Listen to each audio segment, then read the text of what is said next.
Two boys, just 7 years old, had lived in complete silence for 3 years. No doctor could explain why the sons of wealthy Michael Thompson refused to speak.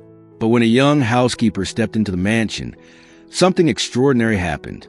On her first day, words finally escaped the children's lips. What did this ordinary woman have that all the money in the world couldn't buy? The truth behind this mystery will leave you speechless. The sprawling estate in Beverly Hills, California, with its 5,000 square feet, Olympic-sized pool and pristine gardens, hid a father's worst nightmare. Michael Thompson, now 40, had built a real estate empire. His skyscrapers dotted the Los Angeles skyline, generating millions monthly. All that wealth couldn't purchase what he longed for most: the sound of his sons' voices. Ethan and Noah, identical twins aged 7, moved through the marble hallways like silent shadows. 3 years and 2 months ago, they witnessed something no child should ever see. Their mother, Emily, slipped on the wet marble staircase while heading to their room. The sound of her fall, the blood pooling on the white floor, her lifeless eyes staring at them. It was etched into their young minds forever. Since that day, not a word, not a whisper, not even a sob. Michael spent a fortune trying to restore their voices. Dr. James Carter, the country's top child psychiatrist, visited the house 3 times a week. Specialists from New York flew in monthly for advanced therapy sessions. Neurologists ran every test imaginable. The diagnosis never changed: severe psychological trauma with extreme selective mutism. The boys communicated only through basic gestures, pointing at food when hungry, nodding or shaking their heads for yes or no, but their voices remained locked in some deep, unreachable place. Every night, Michael came home hoping to hear daddy or even a simple hi, any sound that his boys were returning to him. But the silence was deafening. The house, once filled with laughter and play, now felt like a museum. The staff spoke in hushed tones, their footsteps muffled to avoid disturbing the melancholy that had settled in. Michael was losing hope when his assistant, Mrs. Clara, suggested hiring a new housekeeper. The previous one had quit, unable to bear the home sadness. That's how Anna Carter's name came up. At 32, a widow with stellar references from other households, Anna wasn't interviewed in person by Michael. He was too consumed with saving his company from a financial crisis, while grappling with the guilt of failing his sons. On that Tuesday morning, Michael left early for a critical meeting. Ethan and Noah ate breakfast in silence, as always, seated at the mahogany kitchen table. Their nannies, kind and experienced women, tried talking to them but got only blank stares in return. The boys would spend another day playing quietly in their room, assembling puzzles or drawing aimless shapes. It was just another day in the Thompson mansion, where silence reigned and hope felt ever more distant. But at 9 a.m., when Anna Carter crossed the golden gates of property, carrying just a small bag of cleaning supplies and a heart full of her own scars, she had no idea she was about to break 3 years of silence with her mere presence. The twins didn't know it either, but that morning, their voices would finally find their way home. Anna paused before the grand entrance, adjusted her simple uniform, and took a deep breath. At 32, her eyes carried the weight of someone who knew loss intimately. 2 years earlier, a car accident had taken not only her beloved husband, but also the baby girl growing inside her, a child she'd already named Faith. Since then, Anna survived by cleaning the homes of wealthy families. It was honest work that kept her busy enough to stave off despair, but lonely enough to let her process her grief in silence. Hospital and funeral debts still loomed, but she never complained. Working amid others' luxury didn't bother her. She preferred it to the suffocating solitude of her small apartment in Compton. Mrs. Clara, Michael's efficient and slightly stern assistant, greeted her at the side entrance, laying out the house rules. "Anna, this is a unique household. Mr. Thompson has twin sons, Ethan and Noah. They went through a trauma years ago and don't speak at all. Keep the house quiet and avoid unnecessary noise. The boys are very sensitive." Anna nodded, understanding instantly. She knew the weight of silence, having spent months unable to say her late husband's name. "Are they healthy? Do they play normally?"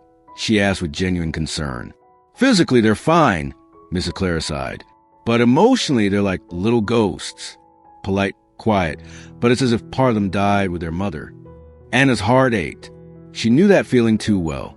Mrs. Clara led her through the mansion, explaining the cleaning routine. The living room with its soaring ceilings, a library stuffed with thousands of books, an office overlooking the garden, a gourmet kitchen that looked like a restaurant. All pristine, luxurious, but oddly cold. It felt more like a museum than a home for children. Where are the boys now? Anna asked, organizing her cleaning supplies. In their room upstairs. They spend most of their time there, rarely coming down except for meals. You can start in the living room. They likely won't even notice you. But Mrs. Clara was wrong. As Anna began vacuuming the Persian rug in the living room, tiny barefoot steps descended the marble staircase. Ethan and Noah appeared at the doorway, dressed in matching navy pajamas. They were identical. Curly brown hair, green eyes like their father's, but with a sadness that broke the heart. Anna switched off the vacuum when she saw them. "Hi, sweethearts," she said softly, crouching to their level. "I'm Anna. I'm here to help take care of your house." The boys stared in silence, but there was something new in their eyes. Curiosity they hadn't shown in years. Anna smiled and resumed her work, softly humming a lullaby she used to sing to the baby in her womb. It was a gentle, almost whispered melody about angels watching over sleeping children. Ethan took a step forward, then another. Noah followed. They sat on the couch, watching Anna's every move. She cleaned the furniture with care, talking to herself as if they were old friends. "Wow, you guys have such a beautiful house. I bet it's fun to play here. Do you like puzzles? I loved them when I was little." As she spoke, something incredible began to unfold. Ethan, who hadn't shown interest in anything for 3 years, stood up and walked to where Anna was wiping a coffee table. He picked up a cloth that had fallen and handed it to her. Anna took it with a radiant smile. "Thank you, Ethan. You're so kind." His eyes widened. How did she know his name? Mrs. Clara had told her, but to Ethan, it felt like she'd always known him. Noah got up too, trailing Anna around the room. When she moved the bookshelf to dust, he ran over and pointed at a fairy tale book. "Oh, you like stories?" Anna asked, picking it up. This was my favorite too. She almost mentioned her husband, but stopped. This moment was about them. Anna sat on the floor and opened the book. The twins immediately sat beside her, one on each side. She began reading Beauty and the Beast, using different voices for each character and dramatic gestures that drew the first genuine smiles from the boys in 3 years. When she reached the part where the Beast transforms into a prince because someone loved him truly, Ethan rested his head on her arm. Noah did the same on her other side. Then, the miracle happened. Noah, eyes brimming with tears he hadn't shed in years, whispered a word that echoed to the silent room like thunder. "Mommy." Anna's heart stopped. Ethan, seeing his brother's reaction, said it louder. "Mommy, you're back?" In the upstairs office, Michael was on a video call when he heard something that made him drop his phone. Voices, children's voices, his son's voices. He raced downstairs, following the sound he hadn't heard in 3 years. In the living room, he found the most beautiful and heartbreaking scene of his life. His boys were speaking, crying, alive again. And it was all because of a simple woman sitting on the floor, holding them as if they were the children she never got to raise. Michael stood frozen in the doorway, afraid any movement might break the spell of this impossible moment. His legs trembled, not from fear, but from an emotion so intense it threatened to overwhelm him. For 3 years, he dreamed of this moment, imagining his sons running to him, shouting "Daddy." Instead, they were calling a stranger Mommy. Strangely, it didn't hurt. His fatherly instincts told him this woman had achieved what all his wealth couldn't. Anna looked up and saw him standing there, tears streaming down his face. She tried to stand, embarrassed, but Ethan and Noah clung to her tightly. "Please," Michael said, voice breaking. "Don't stop. They're talking. Daddy." Ethan shouted, running to him. "Anna's back. Mommy's back to take care of us." Michael knelt and hugged his son, feeling the small body tremble with emotion. Noah ran over too, still holding Anna's hand. "Daddy, did you bring her back?" Noah asked, eyes shining with hope. She was singing the song Mommy sang. Michael looked at Anna, who was clearly confused and emotional. She had no idea the impact she'd had on this family. "Anna," he said, steadying his voice, "I don't know how to thank you. In 3 years, dozens of experts tried, and you on your first day," Anna whispered, "they called me Mommy. I just did what felt right." Ethan tugged Anna's hand, leading her to Michael. "Daddy, is she going to live with us? Is she our new mommy?" The innocent question created an awkward silence. Michael struggled to explain complex adult emotions to 7-year-olds. Anna blushed, unsure what to say. "Boys," Michael began carefully. "Anna works here. She's helping with the house, but she sings like Mommy," Noah insisted, "and she smells like her too." Anna frowned. "Smells like her?" "Mommy smelled like flowers and love." Ethan explained with child's simple logic. "You do too." Michael sensed something deeper at play. Over the next few days, he watched Anna's interactions with the boys with growing fascination. It was as if she had an intuitive connection with them, beyond rational explanation. Every morning, before she arrived, Ethan and Noah stood at the living room window, waiting to see her cross the garden. When she appeared, they raced downstairs to greet her at the door. While she worked, they followed her, chattering endlessly about everything and nothing. "Anna, can you build sandcastles? Do you like strawberry ice cream? Are you leaving when it gets dark?" That last question always carried anxiety. Anna learned to reassure them, promising she'd return the next day. Always. Michael started working from home more often, officially to monitor his son's progress, but secretly to watch Anna. There was something about her that intrigued him deeply. She was beautiful, not in an obvious way, but with serene grace of someone who'd known pain and learned to live with it without bitterness. She treated his sons with natural maternal warmth that moved him. There was no hesitation in her actions, no forced effort to win them over. It was as if she'd always been part of their family. One afternoon, Michael found her in the garden with the boys. They'd set up a makeshift picnic on the grass, using an old sheet and snacks she'd made in the kitchen. Ethan and Noah were laughing at a story she told, a sound Michael thought he'd never hear again. "Can I join you?" he asked. "Sure, Daddy." Noah replied. "Anna was telling us about when she was little and lived in a house with a yard full of chickens." Michael sat on the sheet, noticing Anna tense slightly at his presence. She still kept a respectful distance, mindful of her role as an employee. "Anna," he said softly, "I want you to know you transformed this house. My boys are alive again because of you." She looked down, embarrassed. They're special kids. They just needed someone who understood their silence. "And you do." Anna glanced at Ethan and Noah, who were playing with flowers they'd picked. "I was silent for a long time, too," she admitted. When you lose someone you love, sometimes words just vanish. They needed time and someone who wasn't in a hurry to listen. Michael felt something stir in his chest. More than gratitude, it was recognition. Anna had healed his sons by healing herself. That night, after Anna left, the twins did something they hadn't done in 3 years. They asked Michael to tell them a bedtime story. "Daddy," Ethan said, nestled in his bed, "will Anna always be our friend?" "I hope so, son." "I dreamed she was our real mommy," Noah whispered. "Me too," Ethan added. Michael's heart tightened. "Would you like that?" Both boys nodded eagerly. "Then she'd be the mommy who takes care of us, and our first mommy would be the angel watching over her," Noah said with a child's simple wisdom. Michael kissed their foreheads, knowing this conversation changed everything, because he was starting to share their impossible dream. Anna Carter had arrived as an employee, but was becoming the heart of their family. Michael was falling in love, not just with her, but with the extraordinary woman who brought his sons back to life, and unknowingly was bringing him back too. 3 months after Anna's arrival, the transformation in the Thompson family was undeniable. Ethan and Noah weren't just talking. They were the most talkative kids Michael had ever known. They spun elaborate stories about their drawings, asked endless questions about everything they saw, and laughed loudly during playtime. The house, silent for years, now buzzed with childish energy. Michael found excuses to stay home.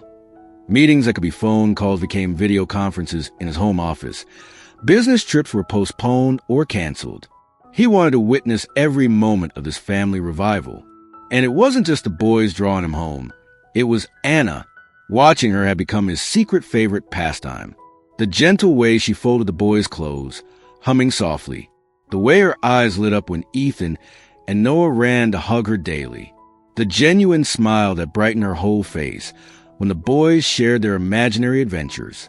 Michael realized he was in love the day he found her crying in the garden. It was a Saturday afternoon. The boys were napping after a big lunch, and Anna was watering the plants. Michael stepped out of his office to invite her to dinner with them, to break the employer-employee formality. But when he saw her sitting on a stone bench by the rose bushes, tears streaming silently down her face, his chest tightened in a way he hadn't felt in years. "Anna, what's wrong?" She startled, quickly wiping her tears. "Sorry, Mr. Thompson. I shouldn't be here. Please," he sat beside her. "Call me Michael, and you can be anywhere you want. This house is yours too." Anna looked surprised. "I'm just a help." "No," Michael interrupted gently. "You're so much more. You're the one who brought my boys back to life. You're too important to be just an employee." They sat in silence for a moment. Anna fidgeted with her hands, wrestling with some inner emotion. "Today is my husband's birthday," she finally confessed. "He'd be 35 today, and our baby girl, she'd be 2 next week." Michael felt like his heart had been pierced. "Anna, I didn't know. I'm so sorry. For 2 years, this day was unbearable. I'd stay in bed, unable to function. But today," she looked up at him, "today, I got up because I knew Ethan and Noah were waiting for me. They gave me a reason to keep going. And they brought you to us when we needed you most," Michael replied. "Don't you think that's more than coincidence?" Anna met his gaze with an intensity that stole his breath. "Michael, I need to tell you something. I love your boys like they're my own. I know I have no right. Stop," he said, gently taking her hands. "You have every right. They love you too.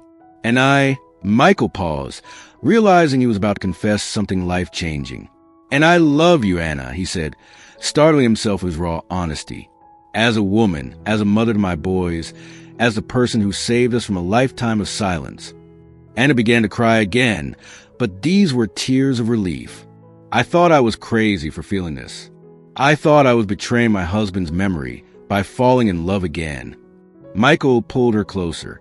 "Loving again doesn't betray those we've lost. It honors the love they taught us." They were about to kiss when a cold voice cut through the moment like a blade.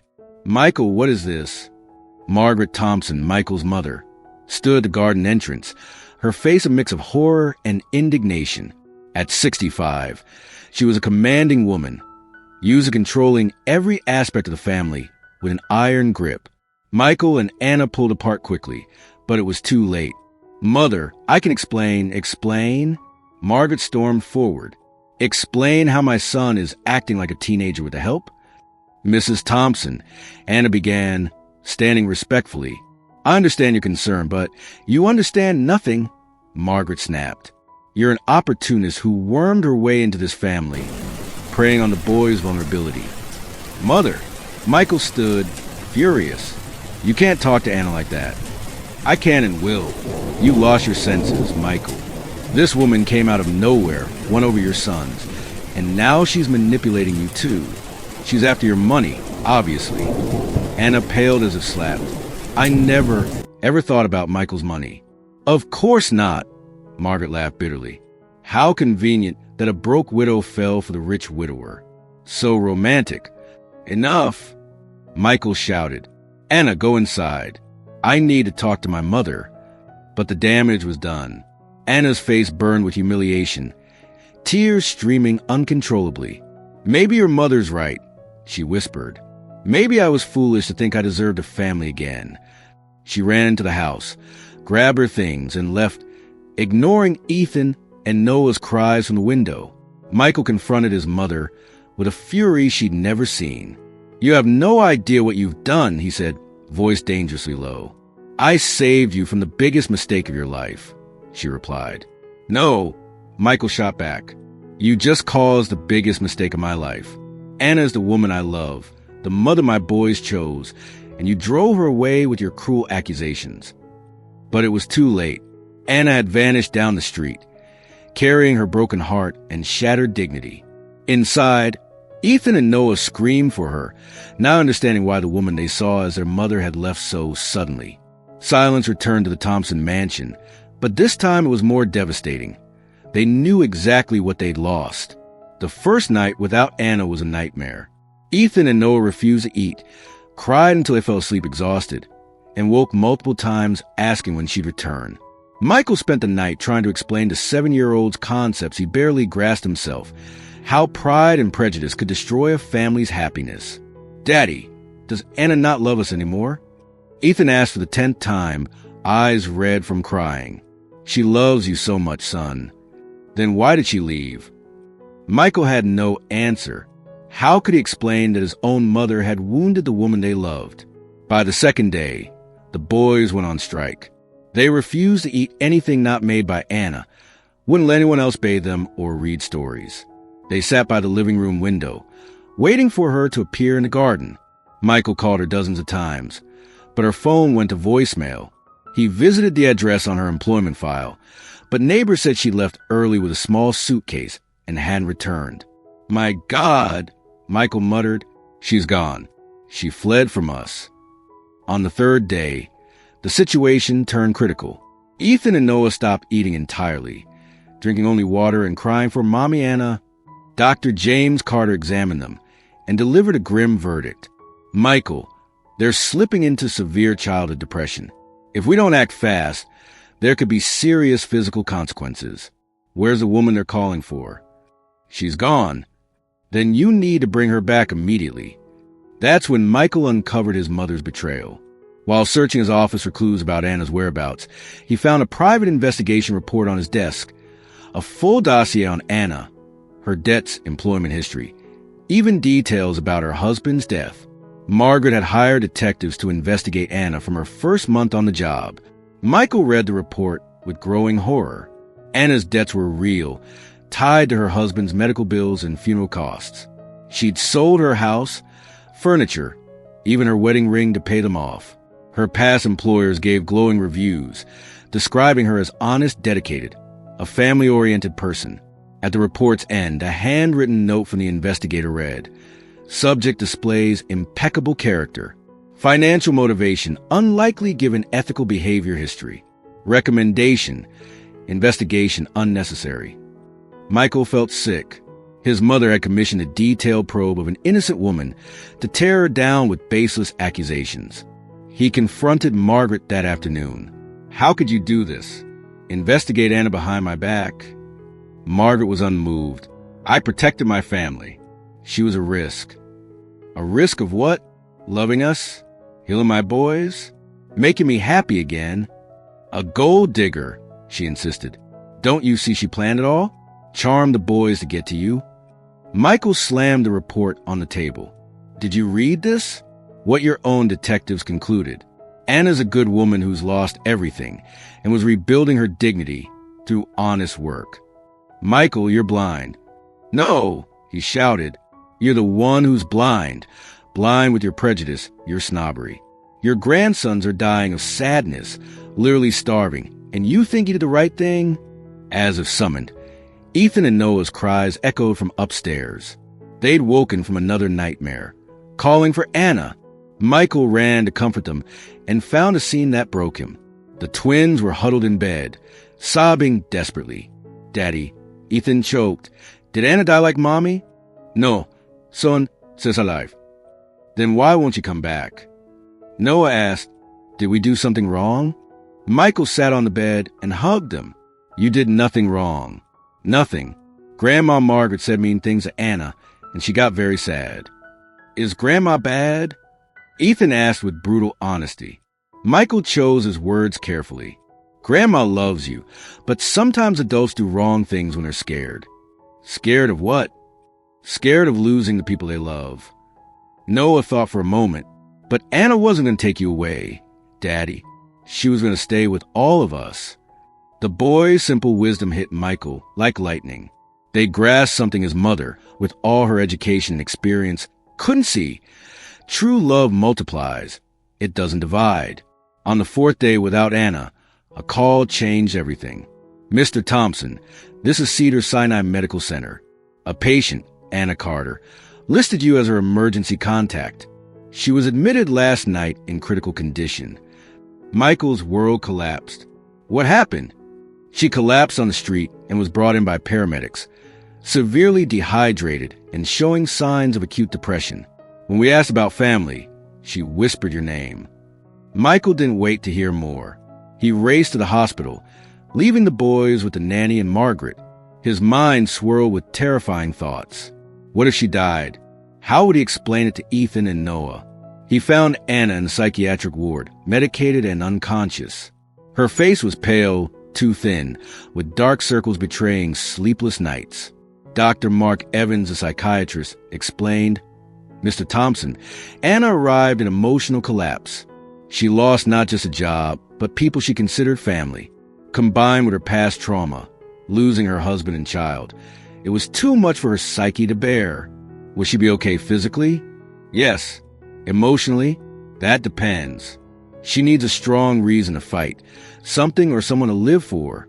Michael took Anna's cold hand. She has that, my boys and me, we love her. Then why is she here? Michael recounted the story, shame burning with every word. Dr. Evans listened, shaking his head. I've seen cases like this. When someone who's lost everything is rejected again by those they love, it can be devastating. Anna feels cursed, like everything she touches is destroyed. Michael buried his face in his hands. I let this happen. I didn't defend her enough. You can still fix this, but you need to act fast. She's considering leaving the city, starting over where no one knows her. At that moment, Anna began to stir. Her eyes opened slowly, struggling to focus. When she saw Michael, she tried to pull away. No, she whispered. You shouldn't be here. Anna, please listen. Your mother was right. I'm just a housekeeper who got delusional, thinking I could belong to a family like yours. Michael cupped her face. You were right from the start. You're a part of our family, the most important part. Ethan and Noah are dying without you. They've stopped eating, playing, living. They call you mommy because that's what you are to them. Anna closed her eyes, tears streaming down her pale cheeks. I can't go back. Not after what your mother said. I can't live being seen as a gold digger who exploited your pain. Michael pulled out the investigation report. Then read this. My mother had you investigated. Know what they found? You're exactly who I thought. A good, honest woman who's faced unimaginable tragedy and still kept a heart capable of love. Anna read the report, disbelief on her face. She investigated me and still made those accusations? It wasn't about you, Anna. It was her fear of losing control over my life. Anna tried to sit up, still weak. Michael, I can't cause trouble between you and your family. You're not the cause. You're the solution. You brought life back to our home. Ethan and Noah need you. I need you. Michael knelt beside her hospital bed. Anna Carter, will you marry me? Not because you need me, not because of my money, but because we love each other, and together we can give our boys the family they deserve. Anna looked at him through tears, seeing not the wealthy Michael Thompson, but a man who'd lost his wife, raising two traumatized boys alone, willing to defy his family for love. And Ethan and Noah? She asked.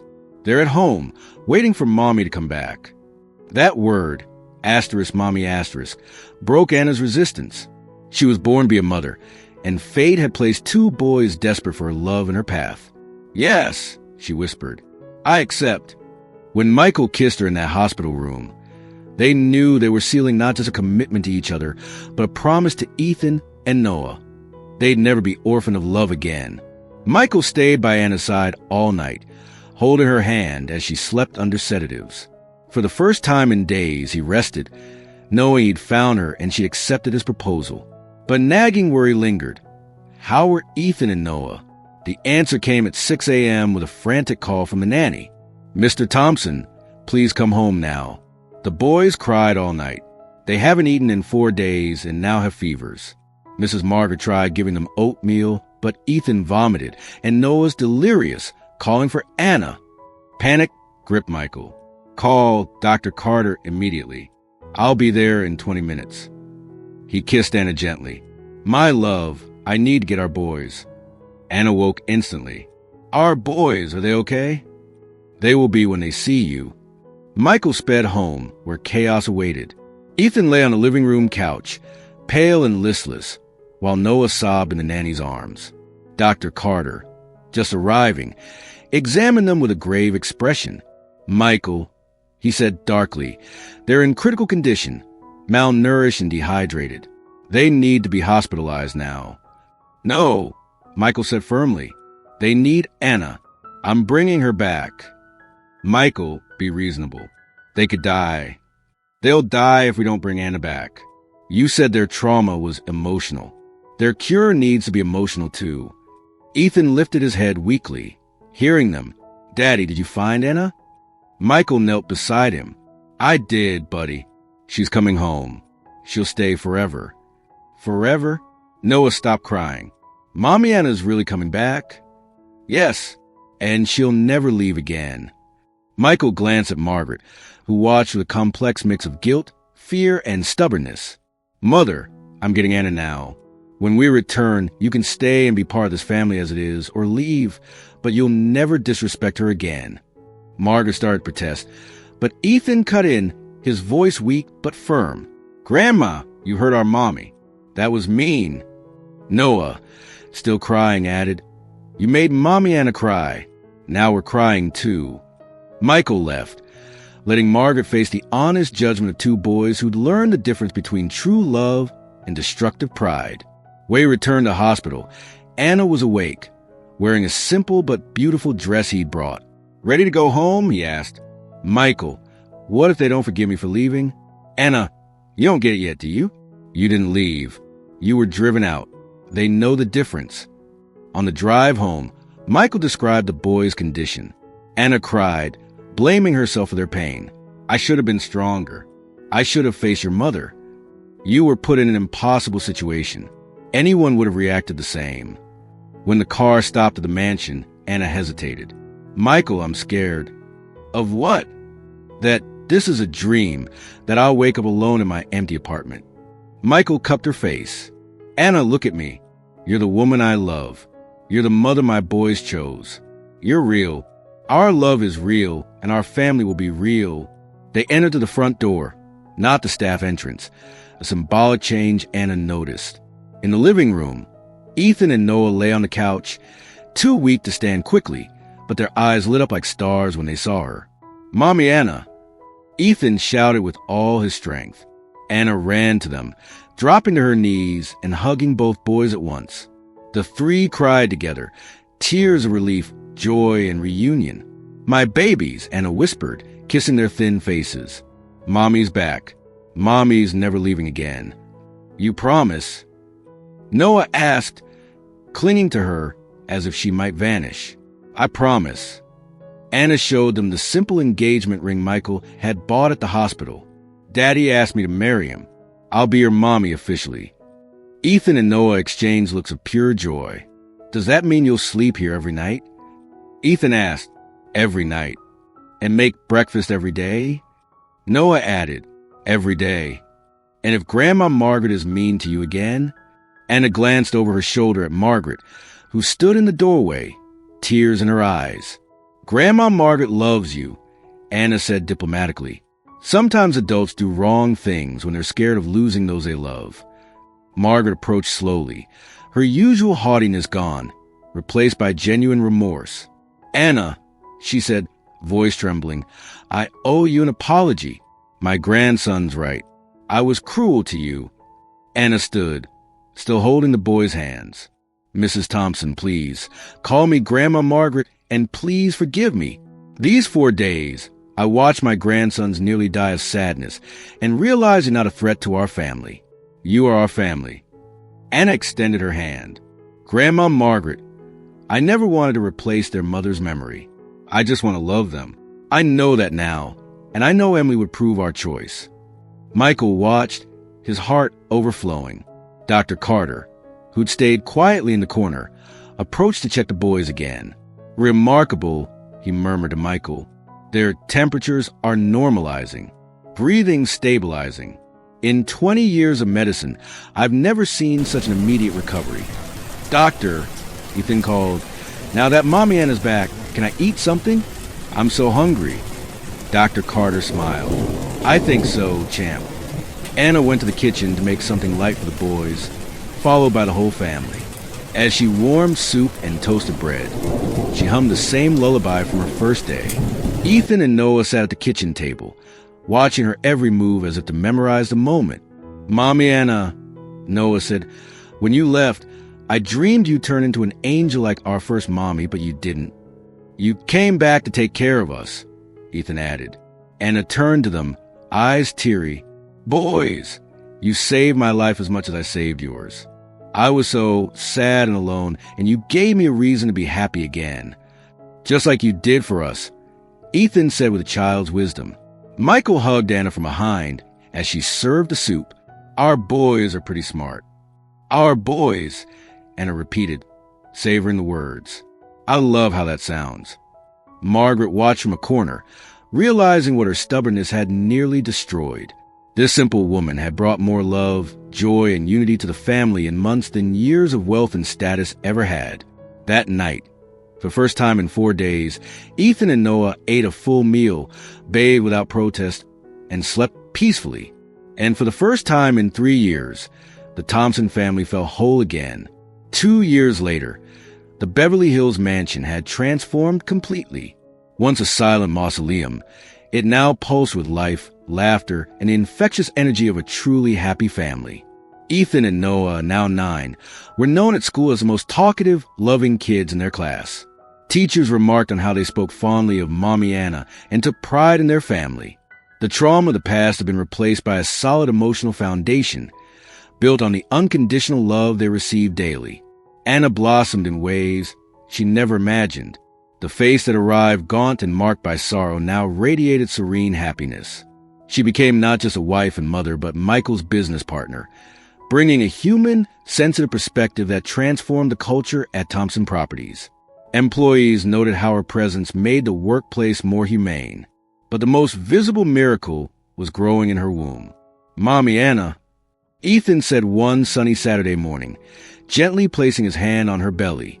Our little sister's kicking a lot today. She can't wait to be born and play with you. Anna replied, ruffling his hair. We'll teach her everything, right? Noah declared solemnly, how to ride a bike, swim, build sandcastles. And we'll protect her from anyone mean, Ethan added with the seriousness of a boy who'd learned early about life's hardships. Michael watched from the patio, his heart bursting with gratitude. In his arms, he held an envelope that arrived that morning, an invitation to the religious wedding ceremony set for that afternoon. After 2 years of civil marriage, Anna had insisted on a church celebration to bless the family they'd built.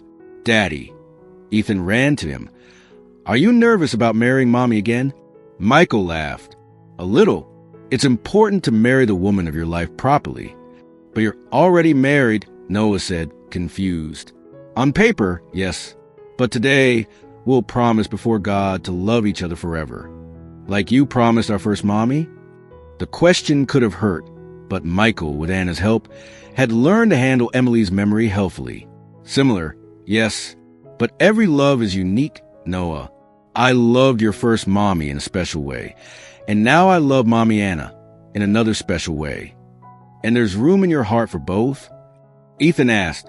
The heart grows when it needs to love more people, just like your hearts grew to love Mommy Anna, without loving your first mommy any less. The boys nodded, grasping an emotional truth many adults struggle with. Margaret appeared on the patio, carrying Anna's dress in a protective cover. The dress is perfect, she announced proudly. Anna will look stunning. The bond between Margaret and Anna had become one of the happiest surprises of those 2 years. After her initial apology, Margaret made a genuine effort to know Anna as a person, not a threat. She discovered a cultured, intelligent woman, surprisingly savvy about business, having helped her late husband run a small shop before his death. More than that, Margaret saw Anna treated Ethan and Noah not as stepchildren, but as her own, never erasing Emily's memory, but encouraging the boys to cherish it while building new ones with her. Grandma Margaret. Noah ran to her. Will you cry at the wedding like grandmas in movies? Probably, she admitted, smiling. But they'll be happy tears. The day passed quickly with preparations. Anna was radiant in her simple, elegant dress, chosen to accommodate her 5-month pregnancy. Ethan and Noah wore matching little suits, proud of their special men of honor roles Michael created for them. The church was adorned with white and yellow flowers, Anna's favorites. The guest list was small but meaningful. Close family, trusted employees turned friends, neighbors who'd witnessed the Thompson family's transformation. Dr. Carter was there, still amazed by the twins' full recovery. Mrs. Clara, the assistant, wept quietly in the front pew. Even some of Anna's former cleaning colleagues were invited, showing Michael valued her entire journey, not just her present success. At the vow exchange, Michael held Anna's hands before the altar and spoke, voice thick with emotion. Anna, you came into our lives disguised as a housekeeper, but you were an angel sent to heal us. You gave my boys their voices back, brought joy to our home, and restored my heart's ability to love. I promise to honor not just the incredible woman you are today, but the brave woman who faced loss and kept her heart open to love again. Anna wiped her tears before responding. Michael, you gave me the family I thought I'd never have again. Ethan and Noah taught me that being a mother isn't about giving birth, but loving unconditionally. I promise to be the wife you deserve and the mother our boys need every day of my life. The most moving moment came when the priest invited Ethan and Noah to the altar. Boys, he said gently, would you like to say something to your parents? The twins exchanged a glance. Ethan spoke first, with a maturity startling for a child who'd grown up too fast. Mommy Anna, when you came to our house, our hearts were broken like glass. We couldn't talk because sadness stole our words. But you came singing and showed us it was safe to speak again because you'd listen with love. Noah continued, you never tried to make us forget our first mommy. You said she became a star watching over our family. So now we have a mommy in heaven and a mommy on earth. That makes us really lucky. Ethan finished, Daddy, thank you for not giving up on us when we were sad and for choosing Mommy Anna to be our real mommy. Not a dry eye remained in the church. Even Margaret wept openly, recalling how her pride nearly destroyed this family. When the priest pronounced Michael and Anna husband and wife, Ethan and Noah shouted, Yay! So loudly it made everyone laugh through their tears. At the reception in the mansion's garden, Little Faith, the name chosen by the twins, decided to make her presence known. Anna felt the first contractions during her dance with Michael. I think our daughter wants to join the wedding party, she whispered. 3 hours later, in the hospital, Faith Thompson Carter was born into the arms of a complete, joyful family. Ethan and Noah were the first to see her, declaring her the prettiest sister in the whole world. Michael held his newborn daughter. Looking at Anna, exhausted but glowing, he watched Ethan and Noah bicker over who'd teach Faith what first and realized he'd found something no amount of wealth could buy, the imperfect perfection of a real family. She'll grow up knowing she was wanted by 4 hearts, Anna murmured, watching her older boys gently stroke their sister's face. 5, Michael corrected. Thinking of Emily, I'm sure their first mommy is happy today too. Ethan looked up as if seeing through the hospital ceiling. First mommy, he said to the sky, thank you for sending Mommy Anna to take care of us. You picked really well. A soft breeze stirred the curtains, almost like a nod of approval. The Thompson family had learned life's greatest lesson. True love doesn't replace loss, but creates new possibilities. Sometimes, the right people arrive disguised as simple housekeepers, and the most beautiful miracles happen when broken hearts dare to love again. Ethan, Noah, and Faith would grow up knowing family isn't just blood. It's love, dedication, and the willingness to heal life's inevitable wounds together. Anna finally understood she hadn't lost a daughter in the past. Fate had saved her motherhood for the moment 3 hearts, orphan of maternal love, were waiting for her. In the Beverly Hills mansion, silence never returned. When it did, it was only the sacred quiet of families sleeping peacefully, knowing they'd wake to laughter, chatter, and the absolute certainty that love had won every battle that mattered. What did you think of this story? Did it touch your heart as much as it touched ours? Share your thoughts below and let us know if you believe in the kind of love that heals even the deepest wounds. If this moved you, join us for more stories that inspire and uplift. Stay tuned for the next one. It's another journey of hope and heart you won't want to miss.